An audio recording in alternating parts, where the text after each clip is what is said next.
আসসালামু আলাইকুম রহমতুল্লাহ বরকাত। এখন সৌদি আরব এখন যে প্রচুর শীত মদিনাতে, সবাই বলতেছে বাংলাদেশে শীত বেশি। ইনশাল্লাহ মদিনাতে প্রচুর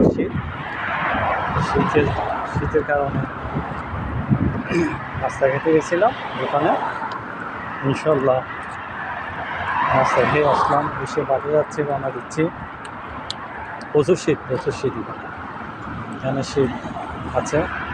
ফজর নামাজ যখন করবেন, বরফ বরফ বরফ, পানিগুলো এমন যে বরফ, প্রচুর পানিগুলো হাত দেওয়া যায় না। যেমন এখানে মনে হচ্ছে বরফ দেশে আছে এরকম। ইনশাল্লাহ সবাই দোয়া করবেন আমার জন্য। বাংলাদেশের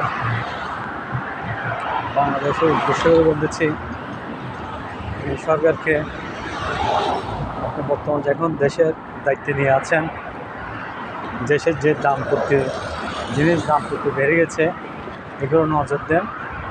200 টাকা যদি 1 কেজি সয়াবিন তেল যদি খায়, তো এই রিক্সাওয়ালা, ব্যাঙ্গারিওয়ালা, মজুরওয়ালা ওরা কই যাবে? আপনারা জিনিসপত্র একটু খেয়াল করেন, জিনিসপত্র একটু কন্ট্রোল নিয়ে আসেন, ওই মানুষ শান্তি পাবে। এখন যদি সব কিছুতে দাম হয়, মানুষ কীভাবে শান্তি পাবে? এখানে যারা আছে সরকার, যারা বর্তমান দেশ পরিচালনা করতেছে, তাদেরকে বলতেছি আমি তাদেরকে বলছি, আপনারা দৃষ্টিগুলো শুনেন। আমার কথা যদি আপনাদের কানে যায়, ইনশাল্লাহ আলহামদুলিল্লাহ ভালো।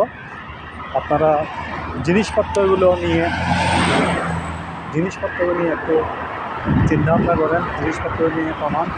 যেমন বাইরে দেশে রোজা আসলে জিনিসপত্রের দাম কমে যায়। আমাদের বাংলাদেশে ছোটোবেলা থেকে দেখতেছি, রোজা আসলে মানুষ কীভাবে গলা কেটে টাকা কীভাবে নেবে চিন্তা করেন। আপনারা নজর দেন, জিনিসপত্র কন্ট্রোল নিয়ে আসেন, মানুষ যেন 2টা ডাল ভাত খেতে পারে। ডাল ভাত বাঙালি আমরা, সবাই যেন সুন্দরভাবে চলতে পারে, আমরা কামনা করতেছি। অবশ্যই দোয়া করবেন আমার জন্য, ইনশাআল্লাহ। আসসালামু আলাইকুম।